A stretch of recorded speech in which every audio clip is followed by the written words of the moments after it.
ఈ ఊర్లో ఒక పాము ఉంది, నాగుపాము ఉంది, అందరినీ కాటేస్తుంది, ఇబ్బంది పెట్టేస్తుందంటే మీ దివ్యశక్తులు దాన్ని చేయండి అంటే నాగుపాము ఆయన కని దగ్గరికి వెళ్ళాడంట. నువ్వు అలా కాటేయకు, అది ఇది చేయకంటే సరే అని చెప్పి ఆయన ఒప్పుకుంటే కొన్ని రోజుల తర్వాత మళ్ళీ అదే ఊరుకుండా వెళ్తే మళ్ళీ ఈసారి నాగుపాము కనిపిస్తుందంట, చిన్న దెబ్బలతో కనిపిస్తుందంట.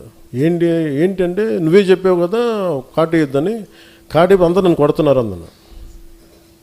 ఆయన అన్నదేనంటే కాటేద్దానని బుసగొట్ట పని చెప్పలేదు కదా అంటే కనీసం అంటే మనం వదిలేస్తే ఇంత చావు కొట్టేస్తారు. ఉదాహరణకు ఒక టీవీ ఛానల్ హెడ్ ఉంటాడు, ఆయన చాలా కన్వీనియంట్గా మనం కూర్చోబెట్టి వాళ్ళు నన్ను అన్ని ఫంక్షన్స్కి పిలుస్తారు. వాళ్ళ ఫంక్షన్కి కొన్ని సంవత్సరాలు రెగ్యులర్గా వెళ్ళాను, వాళ్ళ ఫంక్షన్కి వెళ్ళలేదు అనుకోండి, వెంటనే నా మీద నెగిటివ్ ఆర్టికల్ రాసేస్తారు, జనసేన పార్టీ మీద ఒకటి రాసేస్తారు. మళ్ళీ వెళ్ళాను అనుకోండి, ఆయన కదా, మళ్ళీ వెళ్ళాను అనుకోండి, మళ్ళీ కొన్ని రోజులు న్యూట్రల్గా ఉంటారు, మళ్ళీ రాస్తారు. నాకు విసుగ్గా ఉంటాయి అన్నీ. అంటే నేనేమో మీ సంవత్సరం జరిగే ఒక ఈవెంట్కి వస్తేనేమో పర్లేదు, కొంతకాలం వెసులుబాటు ఉంటుంది, మన గురించి ఏం చెడ్డగా రాయకుండా. ఇప్పుడు వాళ్ళ గురించి నాకు ఎందుకు ఎన్ని విషయాలు తెలిసి ఉంటాయి నాకు. నేను కూడా ఇక్కడ దాదాపు పెరిగి 30 కనీసం ఒక రీజనబుల్ వయసుకు వచ్చిన తర్వాత ఒక 3.5 దశాబ్దాలు నాకు అందరూ తెలుసు కదా, అందరి జీవితాలు తెలుసు కదా, వ్యక్తిగత జీవితాలు ఎందుకు మాట్లాడలేని ఊహించని వాళ్ళ జీవితంలో వాళ్ళు కూడా ఇవన్నీ అతనికి ఎలా తెలుస్తాయి నాకు తెలుస్తాయి అంతే. కానీ అది నా సంస్థ నా సంస్కారం ఏంటంటే మాట్లాడనివ్వదు అంతే. అందుకని దయచేసి జనసేన నాయకులకు కానీ ఇంకా మీరు మెత్తగా ఉండకండి. నేను మౌనంగా ఉన్నానంటే మెత్తగా ఉన్నాను కాదు, గట్టి పడతానని అర్థం. ఒకసారి నేను కామ్గా ఉన్నానంటే నేను సహనంగా ఒక సరైన సమయం కోసం చూస్తానని అర్థం, అంతేగాని బలహీనత కాదు నాకు అది. 2 సంవత్సరాలు కూర్చోబెట్టి ఏం మాట్లాడట్లేదు, మమ్మల్ని గుర్తించట్లేదు, అలయన్స్లో కొన్నిసార్లు ఇబ్బందులు నన్ను పట్టించుకోవట్లేదు అని ప్రతిసారి చెప్తా ఉంటే నేను బాధ్యతలు అప్పగిస్తే ఎవరన్నా నేను ఒక వ్యక్తిని పెడితే మనోహర్ గారిని పెట్టాను చాలాసార్లు, మనోహర్ గారి మీద 100 మంది కంప్లైంట్లు, హరిప్రసాద్ గారిని పెడితేనేమో ఆయన మీద ఒక కంప్లైంట్లు. ఆయన ఒక పెద్ద ప్రముఖ దినపత్రికలో పనిచేసి రిటైర్డ్ అయిన వ్యక్తి ఆయనకి నాకు ఆయన అవసరం ఉంది కానీ ఆయనకి నా అవసరం లేదు. వాళ్ళందరూ ఇష్టపడి వచ్చారు నాతో నాకేదో చేయడానికి.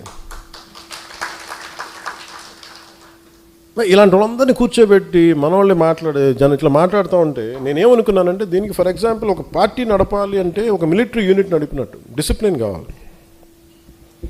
అలాగే మనం డిసిప్లిన్ ఉంటే తప్ప అలయన్స్లో మనకు బలం రాదు, గుర్తుపెట్టుకోండి.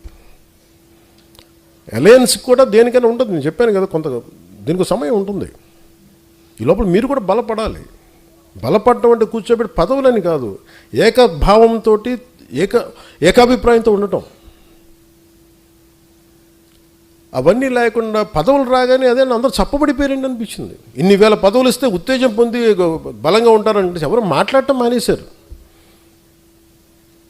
నేను ఎప్పుడు నీ ఇంత పేరున్నాగా నాకు ఎప్పుడు ఆకలి, నా పౌరుషం పోలేదు, నా కొట్లాడే గుణం పోలేదు నాకు, ఇంకా పెరిగిందే. కానీ అలాంటిది పదవులు ఇవ్వగానే అందరూ కామ్ అయిపోయి హుందాగా పెద్ద మనుషులు అయిపోయారు.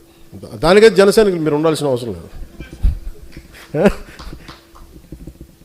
అంటే నాకు ఏం గుర్తొస్తుంటే ఒక ఆడబిడ్డ తన చిన్న ఒక 4 ఏళ్ల బిడ్డని చంకనేసుకొని అర్ధరాత్రి పూట జనసేన జెండా పట్టుకుంటే అమ్మాయికి హోటల్ పై నుంచి చూస్తుంటే ఆడబిడ్డని ఆడతల్లిని వాళ్ళు కదా నా బలం అనిపించింది. వాళ్ళు కదా వాళ్ళ కోసం కదా నేను బతకాలనిపించింది. అందుకని ఇప్పుడు ఇందాక మన లోకల్ బాడీస్ గురించి మాట్లాడుతూ ఉన్నాను. ఒకసారి జనసేన లోకల్ బాడీస్ ఎలా పనిచేసినాయి, 1924 లోకల్ బాడీస్ ఎన్నికలు వచ్చి మీరు ఎలా కొట్లాడారు? గెలవడానికి కొట్లాడలా, పోరాటానికి కొట్లాడారు. మీరు ఆత్మగౌరవం కోసం కొట్లాడే. మేము నిలబడితే నువ్వెవడరా మమ్మల్ని ఆప్ చేయడానికి, మనల్ని ఎవడరా ఆపేది, నువ్వెవడరా మమ్మల్ని ఆపేది, ఇంతే. దీనికోసం జస్ట్ ఒక పంతంతో కొట్టారు.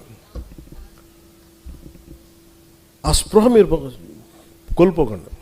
ఆ జనసేన మూల లక్షణం. కూర్చోండి కూర్చోండి కూర్చోండి కూర్చోండి.